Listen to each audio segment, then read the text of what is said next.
That was a great night of basketball in the Sun Belt. App State hangs on. They move into second. Louisiana wins their third straight. Last second three to beat JMU. Marshall sets up a showdown Saturday in Huntington. And ULM even gets a win. Let's talk about it next. Locked on Sun Belt.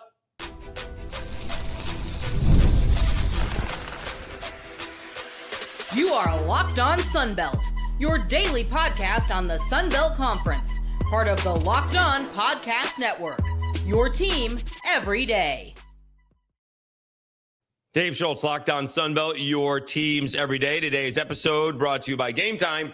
Download the Game Time app, create an account, and use code LOCKEDON for $20 off your first purchase. All right, it was really fun.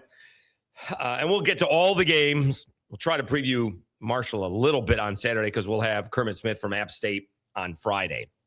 And somewhere along the way, I'll owe you another bonus episode for signing day, but we'll just do basketball today. It was really fun, watching App State and South Alabama play at 6:30 Eastern time. That's a big help. And then all the other games started at 7 Eastern time, but staggered with their finish. I went from South Alabama and App State to the Cajuns and JMU.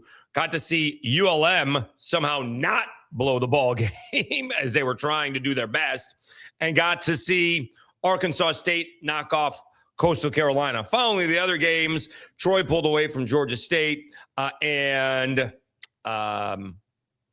one more, Texas State hung on to defeat Georgia Southern. Okay, so I saw a lot, and we'll talk about what we did see. App State, they hang on to defeat South Alabama 65-57. It's kind of odd. I could say this game, it kind of was that score. We'll put it that way. You know, sometimes the score doesn't indicate how close the game was. It kind of was like that. All right. It was about an 8-point game. Late in the first half, App State pulled away. They went on, I think, a 10-0 run. Yeah, it was 21-19 South, and App State goes on a 10-0 run to make it 29-21. South Alabama got the last bucket at the half, so it ended up being a 6-point game.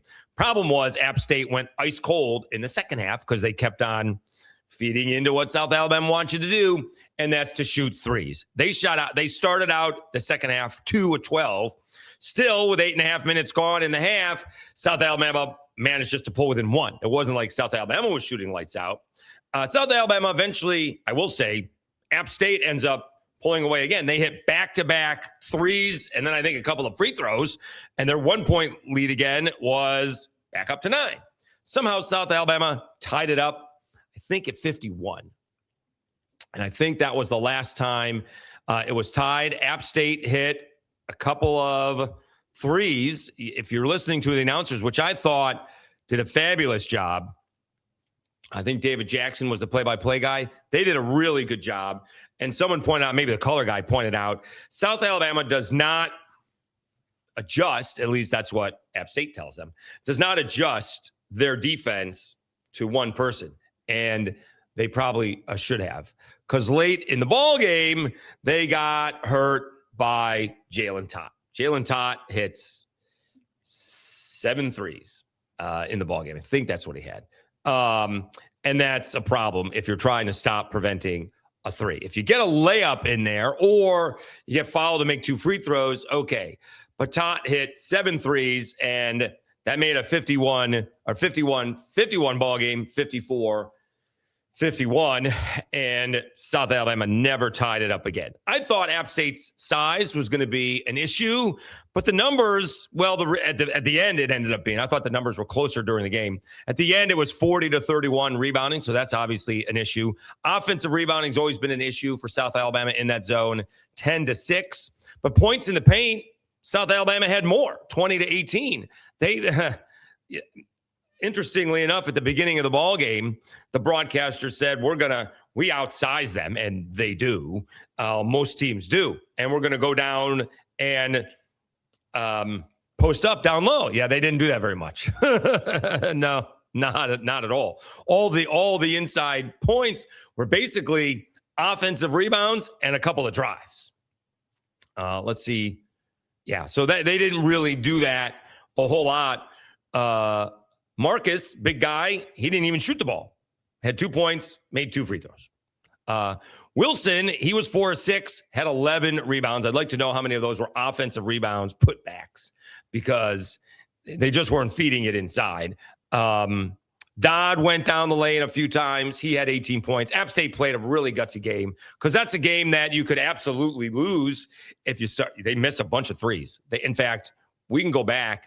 They started 2 of 12 in the second half. They finished 11 out of 25. So they finished shooting 9 out of 13. Not great start, but it's how you finish. And they finished very strong. As for South Alabama, App State did a really good job on Adam Olson. He had a grand total of 6 points. He did hit a couple of threes. He got him back in it, but he was 2 of 14, only had 3 rebounds. Usually he's better than that. Chaz Harris, tries to dominate. 17 points, 6 out of 11 from the floor. He actually hit 5 of 6 free throws. Had 6 assists as well, but he fouled out at the end. Had one silly foul when he had 3 fouls in the ballgame. He fouled out when the game was over, but he had one silly foul when it made him go from 3 to 4 fouls. Jaden Cooper actually kept South Alabama in this ballgame. At one point in time, they had a grand total of 4 guys that had scored in the ballgame. They had not very many guys who had scored. Cooper had 16 points. He hit 3 threes in the ball game. But App State, they get the win. They hit 4 out of the last 4 field goals.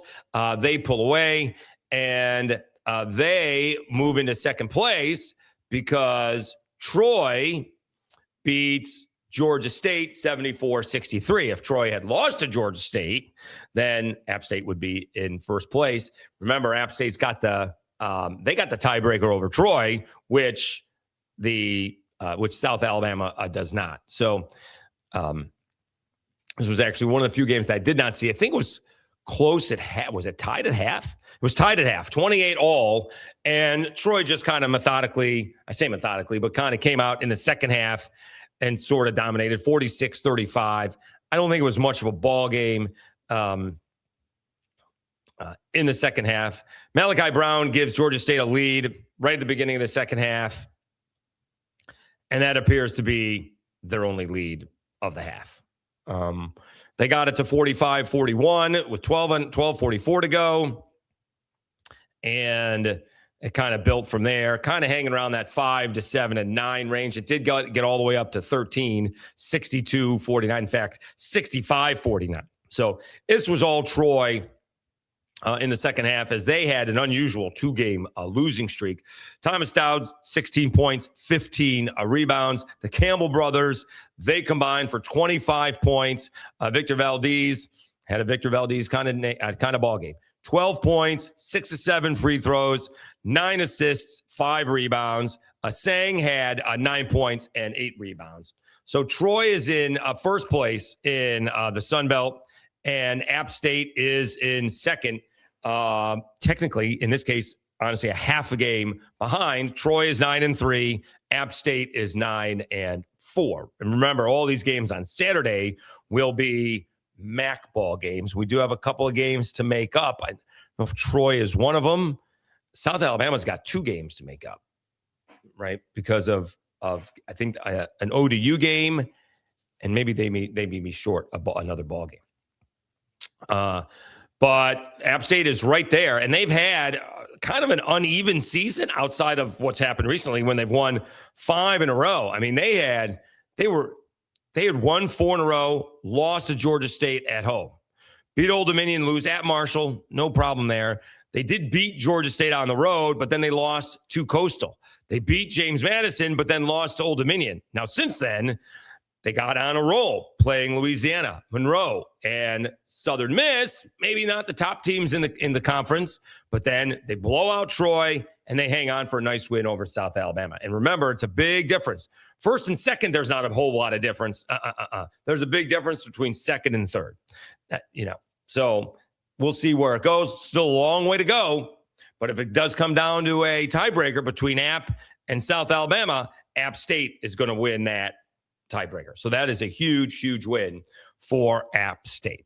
And puts them, again, half a game behind Troy. They have a very good shot at still, all they have to do is finish in a tie with Troy They have one more loss, so Troy has to lose, and then they're not going to play Troy again.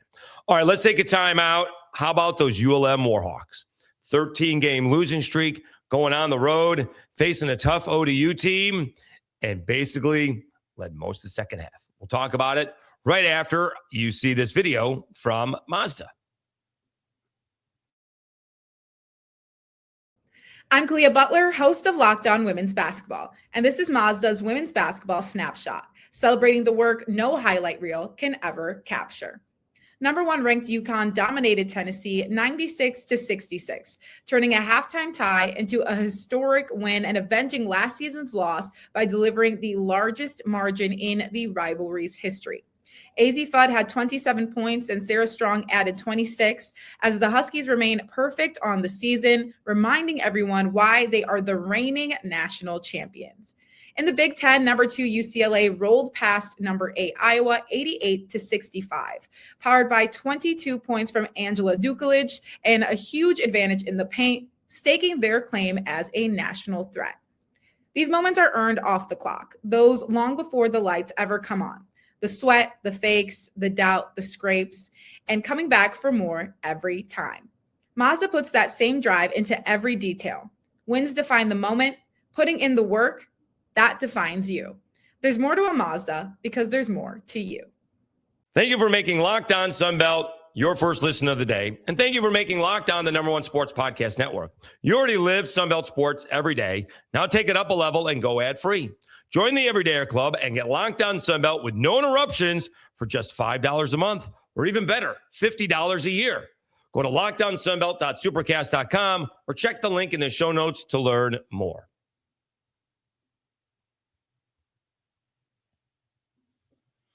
All right, Dave Schultz, Locked On Sunbelt, your teams every day.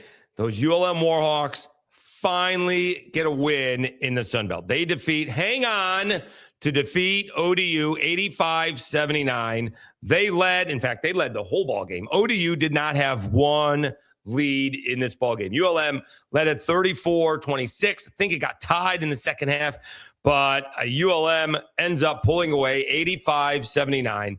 ULM's last win this season was against Arkansas Baptist on, do we have a date? Box score? Doesn't want to tell me. Play-by-play? Nope. Did not have a date on there. Let me check again.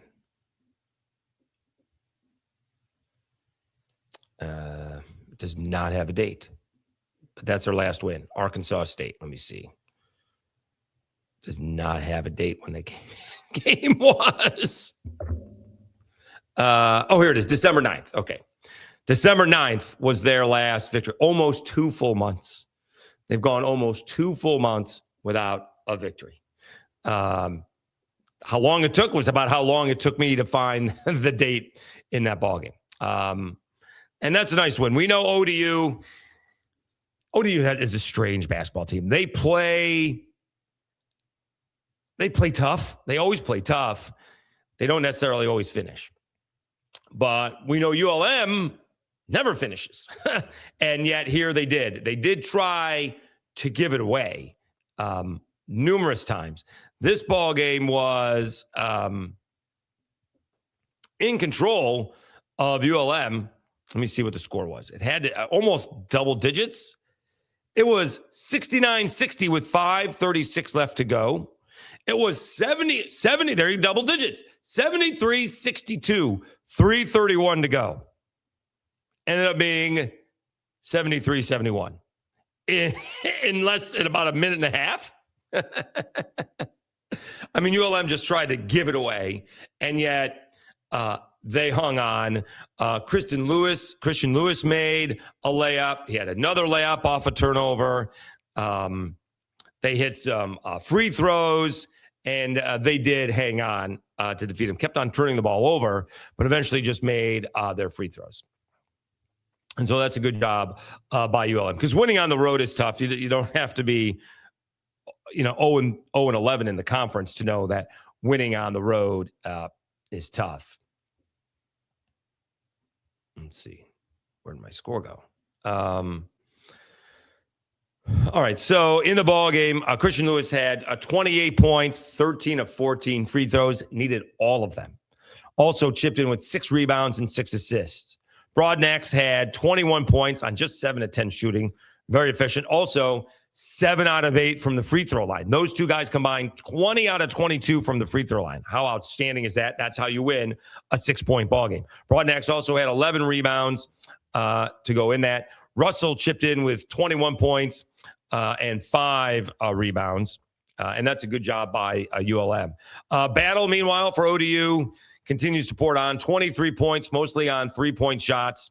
6 out of 14 from deep. Shaw had 16 for ODU, and Thomas had 12. Maybe the difference was in the free throw shooting. ODU shot 19 out of 29. They missed 10 free throws. ULM, 28 out of 36. So they missed 6 compared to missing 10.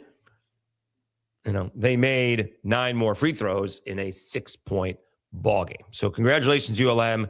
It's got to be a relief for Phil Cunningham and the guys. So congratulations to them. Meanwhile, after that ball game, we flipped over to Arkansas State and Coastal Carolina.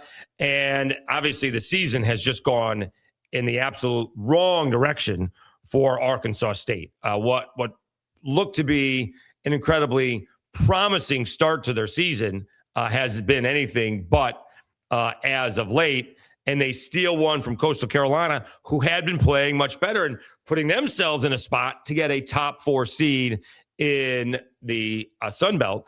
Arkansas State was about to lose their 6th ball game in their last 8. I'm sorry, 6th ball game in their last 7. Yeah. And somehow they pull it out. They go on a 10-0 run late. They were down 63-56 and end up going on a 10-0 run to take the lead. 63-56 after a couple of Rasheed Jones free throws to go up by 7 with 2:15 left to go. With 31 seconds left to go, TJ Caldwell hits 2 free throws, puts Arkansas State up 66-63. Nonetheless, Coastal Carolina ends up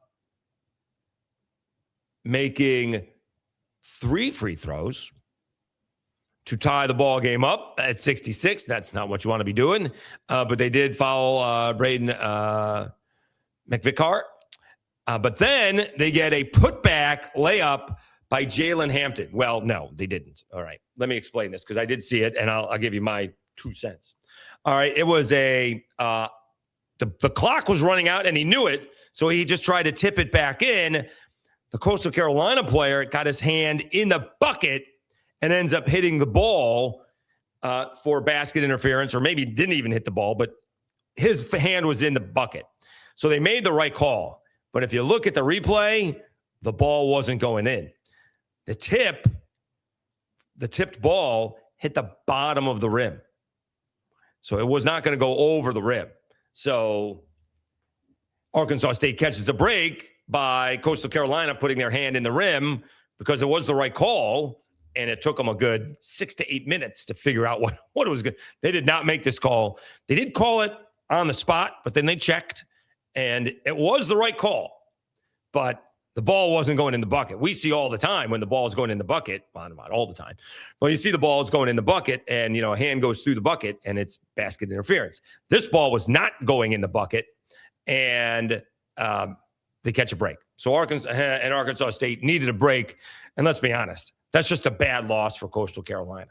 That's a bad loss at home to a team that was absolutely struggling. You could have put yourself in a spot to where you're getting closer to maybe only a game out of a top 4 seed, which is what you're trying to play for. Obviously, you like more than that, but you got to work your way up. And that's not a great spot for Coastal Carolina. That's a bad loss for Coastal Carolina. All right. Let's go over some of the guys in the game. Great win by Arkansas State. Bad loss by Coastal Carolina. As we all know, Arkansas State's got a bunch of guys on the bench. They are very, very deep. Did not shoot it particularly well tonight, but shot it well enough. Harmon had 16. Heyman had 12. Off the bench, Chama had 13 points. Over on the other side, Beadle had 16 and Dantzler had 12. Coastal Carolina got some bench points as well. In fact, it was close. Arkansas State, 20 bench points. Coastal Carolina had 19. Coastal had no field goals in the last 2.5 minutes of the game after they took that 7-point lead. All right, we'll come back. We'll talk about the rest of the Sun Belt, go over the standings a little bit, and the big ball game on Saturday. I am working and touring, by the way, will be Marshall and Miami. That's going to be a huge ball game, huge implications for the Sun Belt. We'll talk about that next as Marshall takes down Southern Miss to set up that showdown on Saturday. We'll do that after I tell you about Indeed and Game Time.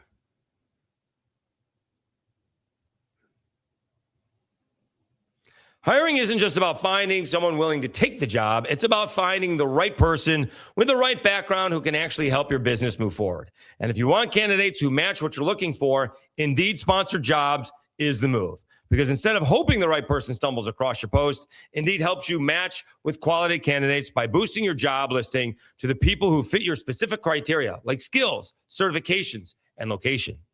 If I were hiring, I wouldn't just want someone who can help. I want someone with real experience who can jump right in. That's what I like about Indeed. You can get specific and target exactly what you need. Saves time because you're spending less energy sorting through the mismatches. And with sponsored jobs, your post gets seen by candidates who are actually a fit. And here's the stat that says it all. In the minute I've been talking to you, companies like yours made 27 hires on Indeed, according to Indeed data worldwide. So if you're hiring, spend less time searching and more time interviewing candidates who check all the boxes with Indeed sponsored jobs. Listeners of the show will get a $75 sponsored job credit to help you get your job the premium status it deserves at Indeed.com/podcast. That's Indeed.com/podcast. Terms and conditions apply. Hiring, do it the right way with Indeed. And Game Time. There's nothing like being in an NBA arena. The crowd, the energy, the moment. Getting tickets, though, that part hasn't been always so simple. That's why Game Time has become the go-to app for scoring tickets. Without the hassle, it puts the advantage back where it belongs with the fans. You can pull up the Game Time app, pick up an upcoming NBA game, and you can get tickets locked in within minutes. You can love seeing all-in price up front with no surprise fees to check out. Being able to see the view from the seat before buying made the decision easy. Zone deals stood out. You can choose the section.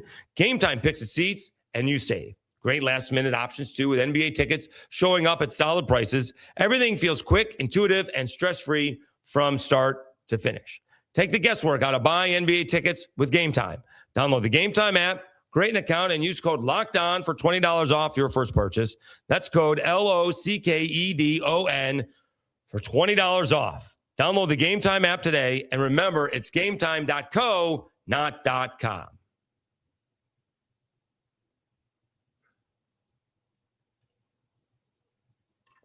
All right, Dave Schultz, Locked On Sunbelt, your teams every day.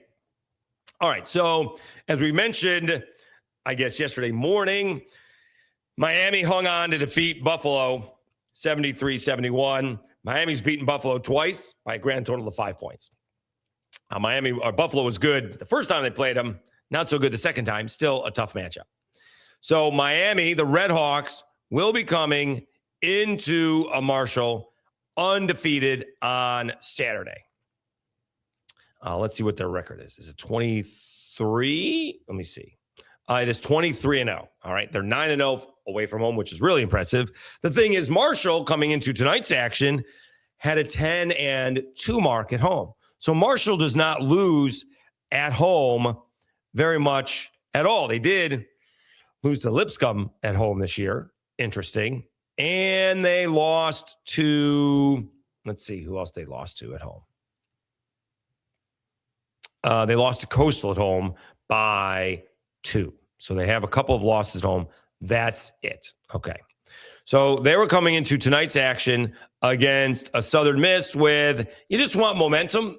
Win would make it 4 out of 5. And again, put you in that spot to get a top 4 seed. Southern Miss was leading this ball game 38-34 at half. Marshall wins it 81-77. I think Marshall actually didn't lead it for most of the game. Marshall took control in the second half. Southern Miss led it for 26.5 minutes. Marshall, 11.5 minutes, but it's the 11.5 minutes that count. Excuse me. Fricks had a big ball game for Marshall. 25 points on 10 of 15 shooting. Spear, 6 of 13 shooting. Excuse me. And Ochuden had 17 points. Harding chipped in with 11. For Southern Miss, Bennett had 31 points on 9 of 11 shooting, 12 of 12 from the free throw line. What a ball game. And 15 rebounds. And somehow they lost because nobody else shot it well. I'm going to cough again. We'll have another drink. So I'm not going to do this math in my head because Southern Miss shot the ball well in the second half. I mean, they were 10 out of 22 in the second half. But if you take Bennett out of there, because they were only 23 out of 56, which is just over 40%. You take Bennett out of there, and that means the rest of the team combined for 12 field goals. Not great. 12 out of 45. Yeah, that's not really good. So Bennett had a big ball game, but he could not carry them to victory. Marshall with a little bit more balanced scoring. And this is just a huge ball game for the Sun Belt. We'll see. I think Troy is actually on national TV against Akron because Troy was in first place. When this all came out, they got to plan this thing a couple weeks in advance. Yes. Troy is playing on TV against Akron, 6 p.m. on ESPN2. Everything else is on ESPN Plus. And it's just a huge opportunity for the Sun Belt to get some national news. It'll be news. It'll be a 30-second thing. If I still am coughing, I'm sorry. Hold on. All right. I'm sorry about that. Please excuse me. If Miami of Ohio wins, it'll be somewhere about a 10 to 15 second highlight that they're still undefeated, right? Or they'll get a 30-second highlight. They deserve it, all right? If Marshall wins, though, that's a huge highlight. It'll be 30 seconds of Marshall or a minute of Marshall. That's big because the MAC Sun Belt Challenge hasn't really caught on. It could help if, the Sun Belt had a schedule where a win like this could help Marshall, vault, I guess is the right word, all the way up to be, a bubble team, but it won't. Could get you in the 50s, I guess, but I think Marshall's like in the hundreds or something like that. So it's not going to be that big of a help. So it hasn't caught on just yet, but it'll catch on if Marshall beats Miami of Ohio. We are all Thundering Herd fans on Saturday. All right. Sorry to put that to you, some of those teams out east, but we're all rooting for Marshall on that day. In fact, we're all rooting for Sun Belt teams across the board because they're playing the MAC. So that is big for Marshall that they beat Southern Miss, stay now improved 11-2 at home, and they'll get the big ball game on Saturday. Troy and Akron is pretty good, very good. But this is the highlight, probably the biggest game in the Sun Belt this season. All right. Not for the Sun Belt, but concerning the Sun Belt. Big opportunity for Marshall and the Thundering Herd on Saturday. All right. Elsewhere in the Sun Belt, Cajuns make it 3 in a row. They defeat James Madison. James Madison had a 32-29 lead, and I believe the Cajuns came out and led 12-1 run in the second half. It got to be 44-33. Yeah, it was 44-33. Remember, the Cajuns have trouble scoring. They are not an explosive offensive output. And even in this ball game, they still just scored 64 points. James Madison obviously has had a rather disappointing season, that's for sure. They did end up tying it up, but the Cajuns hit a couple of threes late. Devion Laverne hits one, and then Eddie Ricks hit a free throw, made 2 free throws, and then Krystian Brown actually gave them the lead at 59-58, but then Darius Woodson hit a 3, and then Ricks made another layup. Did he miss the free throw? I guess he missed his free throw, although go back and watch that putback. He pushed all the way through to get that rebound. Just saying. Ball don't lie. All right. But then Dorian Finister made a three-pointer. I think they got an offensive rebound on that.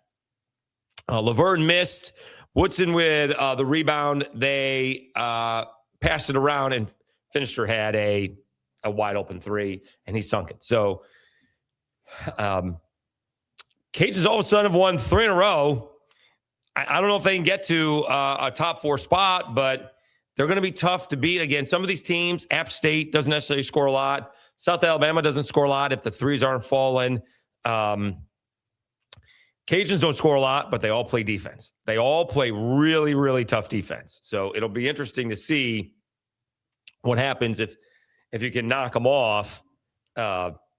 If someone can make a run. It's so tough to make a run in the Sun Belt Conference tournament because it's not the lower seeds are playing each other. The higher seeds aren't playing anyone, right? It's not even like the college football playoff where the top 4 seeds get a bye, right?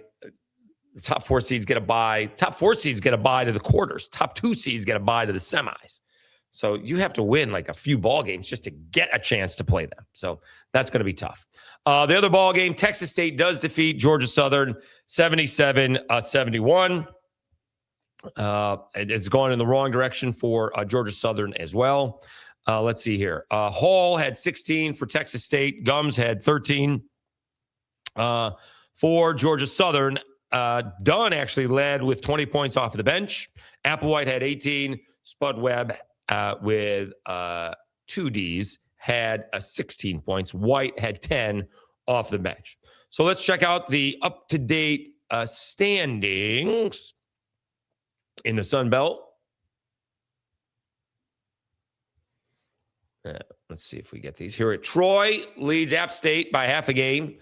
Troy's 9-3. App State 9-4. App State leads South Alabama right now.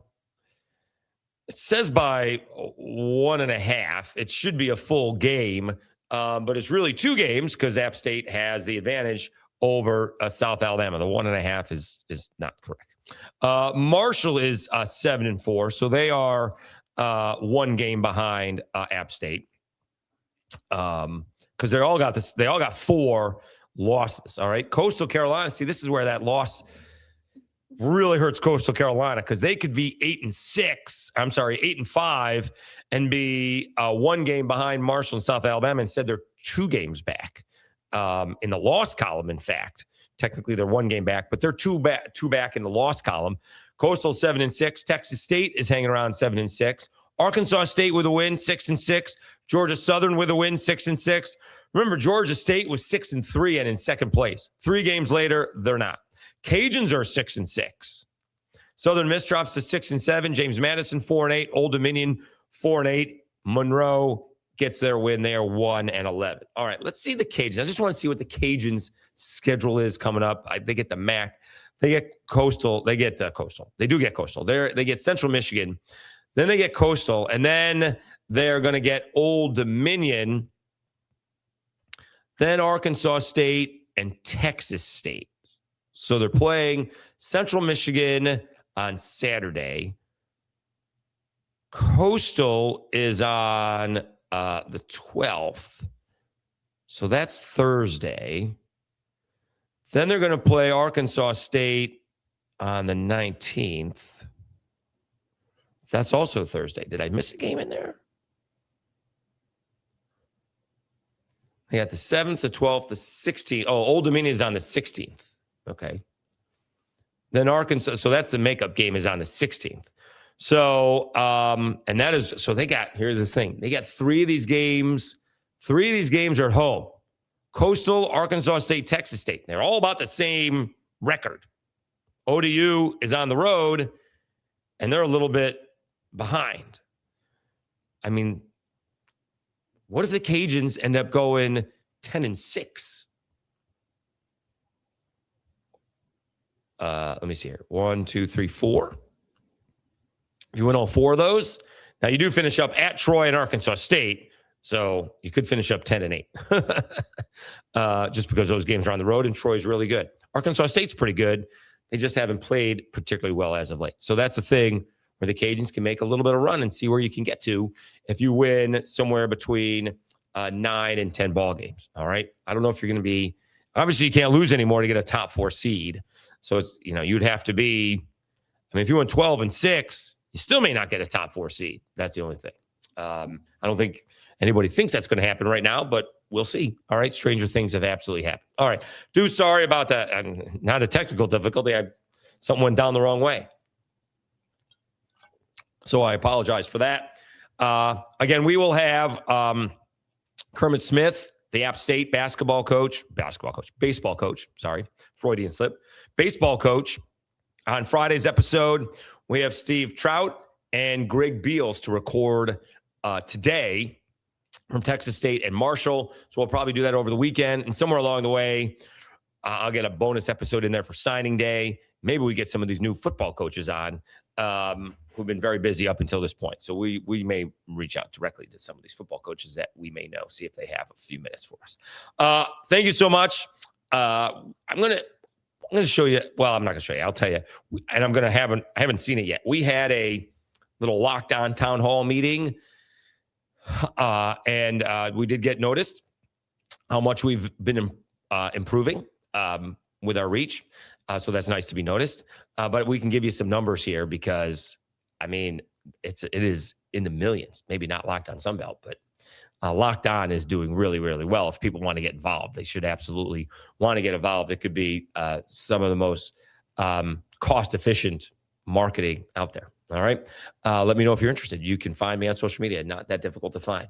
All right. Thank you so much. This segment went long, or the whole episode went long, but that's okay.